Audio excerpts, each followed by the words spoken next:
বন্ধুরা, আশা করি সবাই ভালো আছেন।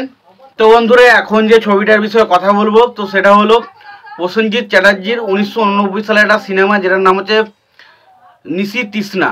নিশি তৃষ্ণা, নিশি মানে রাত এবং তৃষ্ণা মানে হচ্ছে তেষ্টা, অর্থাৎ রাতের তেষ্টা, এরকম টাইপের একটা সিনেমা এবং খুব ভালো একটা সিনেমা। দেখুন, আগে সেই 90s এবং 90s-এর সময় কিন্তু অনেক ভালো ভালো ছবি আসতো এবং সেই সময় কিন্তু বাংলাতেও কিন্তু অনেক অনেক ভালো ভালো কন্টেন্ট বেরিয়েছিল।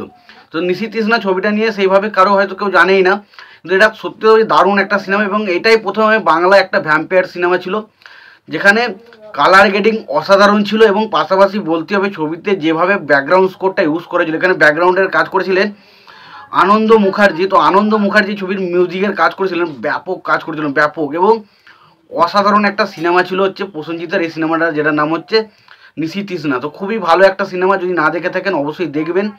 তো এই সিনেমাটার বিষয়ে কথা বলার আগে প্রত্যেকটা বন্ধুকে অনুরোধ করে রাখবো, চ্যানেলটা নতুন হয়ে থাকলে অবশ্যই আপনারা চ্যানেলটা সাবস্ক্রাইব করে নেবেন, আর যদি ভিডিওটি ভালো লেগে থাকে লাইক কমেন্ট শেয়ার করে দেবেন। তো দেখুন, প্রথমত যদি আমি সিনেমাটার পরিচালকের কথা বলি, ছবিটার পরিচালক হচ্ছে পরিমল চ্যাটার্জি, ছবিটার প্রযোজক ছিলেন হচ্ছে এসবিএফ ফিল্মস এবং ছবিটার যদি আমরা অভিনয়ের কথা বলি, এখানে প্রসেনজিৎ চ্যাটার্জি, তারপর শেখর চ্যাটার্জি, তারপর মুনমুন সেন ছিল। মুনমুন সেন এখানে দুটো ক্যারেক্টার প্লে করে এবং তাছাড়া আমরা গল্প যদি দেখি, গল্পটা লিখেছিলেন হচ্ছে পরিমল চ্যাটার্জি এবং অবশ্যই সঙ্গীতের কাজ করেছেন আনন্দ মুখার্জি। এবার গল্পটা যদি দেখি, যে গল্পটার মধ্যে একটা দেখা যায় গড়চাপা বলে একটা জায়গা রয়েছে, যেখানে একটা মন্দির রয়েছে এবং সেই মন্দিরে একটা ভয়ানক প্রাণী থাকে। বুঝতেই পারছেন ভয়ানক প্রাণীটা কী, এবং সেই ভয়ানক প্রাণীটার বিষয়ে সেখানকার যারা গ্রামের যারা মানুষজন তারা প্রচণ্ড ভয়ে থাকে এবং তারা সবসময় সেই জায়গায় যেতে মানে কি একটা আতঙ্ক বোধ করে। তো সেই রকম একটা জায়গায় প্রসেনজিৎ এবং তার কয়েকজন বন্ধু মিলে সেখানে আসে এবং কিভাবে তারা সেই ভয়ানক প্রাণীটার মোকাবিলা করে এবং শেষ পর্যন্ত এই ভয়ানক প্রাণীটাকে চালনা করছে কে, তাকে তারা কিভাবে হত্যা করে, সেই সমস্ত কিছু জানতে গেলে আপনাকে সিনেমাটা দেখতে হবে।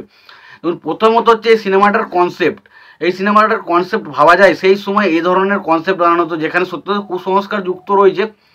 বাট একটা কথা বলে রাখি, দেখুন আগেকার কুসংস্কার যুক্ত থাকলেও সেই জিনিসগুলোর মধ্যে কিন্তু একটা মজা ছিল, একটা দেখানোর মধ্যে একটা ইন্টেন্সিটি ছিল, কিন্তু এখন সেইভাবে কোনো কনসেপ্টই উঠে আসে না। দেখুন অ্যাকচুয়ালি আমরা যে সিনেমাটাতে দেখি, সিনেমার মধ্যে পুরোটাই তো সত্যি থাকে না, কিছু জিনিস থাকে সত্যি, কিছু জিনিস থাকে সত্যি হয় না। সেগুলো অ্যাকচুয়ালিতে আমরা আনন্দ বা এন্টারটেনমেন্টের জন্য আসে। অনেক সময় কুসংস্কার জিনিসগুলো হয়তো কিছু কিছু, যে এখন যে কানাডা ইন্ডাস্ট্রিতে অনেক কিছু সিনেমা থাকে সেগুলো কি পুরোপুরি সত্যি, সেটা নিয়ে অনেক ডাউট আছে, সেসব নিয়ে রিসার্চ করতে গেলে অনেক কিছুই বেরিয়ে আসবে। বাট একটুকু বলতে পারি, দেখুন আগেও এই ধরনের কনসেপ্ট মানুষ আনতো এবং সেগুলো কিন্তু মানুষ পছন্দ করতো।